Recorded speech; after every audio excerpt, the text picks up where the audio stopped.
Good morning, or afternoon, or evening, as we sit together and read God's Word from the book of Luke, chapter 14, for the 14th day of Advent. Let's begin. Luke 14. When he went into the house of one of the rulers of the Pharisees on a Sabbath to eat bread, they were watching him. Behold, a certain man who had dropsy was in front of him. Jesus, answering, spoke to the lawyers and Pharisees, saying, Is it unlawful to heal on the Sabbath? But they were silent. He took him and healed him and let him go.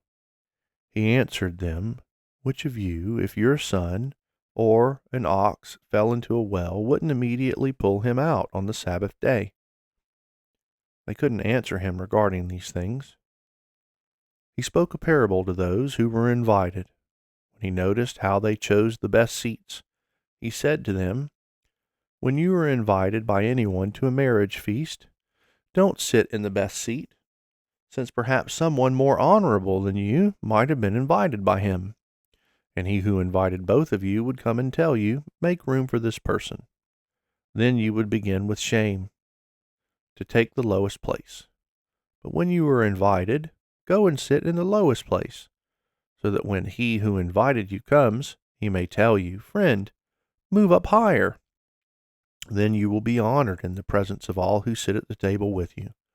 For everyone who exalts himself will be humbled, and whoever humbles himself will be exalted.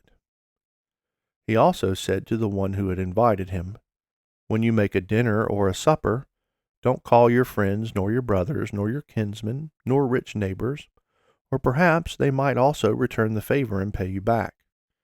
But when you make a feast, ask the poor, the maimed, the lame, or the blind, and you will be blessed, because they don't have the resources to repay you, for you will be repaid in the resurrection of the righteous.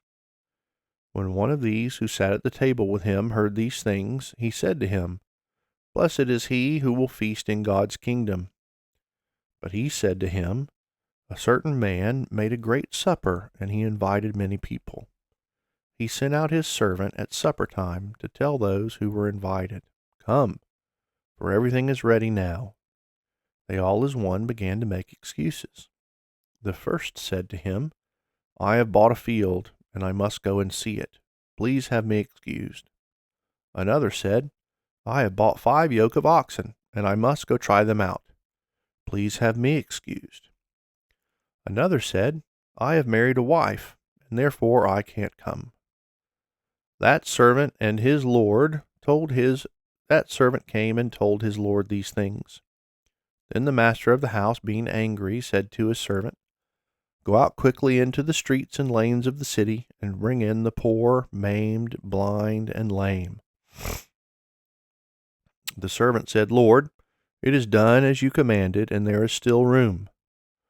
The Lord said to the servant, Go out into the highways and hedges, and compel them to come in, that my house may be filled. For I tell you that none of these men who were invited will taste my supper.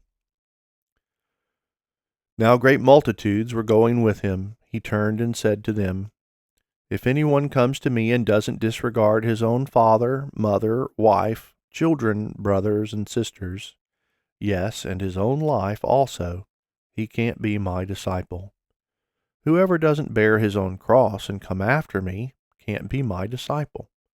For which of you, desiring to build a tower, doesn't first sit down and count the cost, to see if he has enough to complete it? Or perhaps when he has laid a foundation and is not able to finish, everyone who sees begins to mock him, saying, This man began to build and wasn't able to finish. Or what king, as he goes to encounter another king in war, will not sit down first and consider whether he is able with 10,000 to meet him who comes against him with 20,000? Or else, when the other is yet a great way off, he sends an envoy and asks for conditions of peace.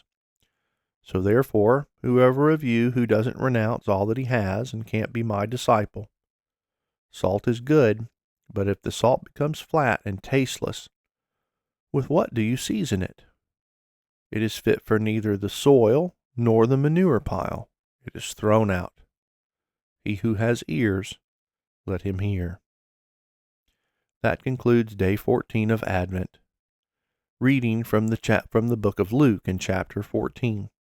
Thanks for being here. I hope it was a blessing to you and your family. I'll see you tomorrow for day 15. Thanks so much. Bye-bye.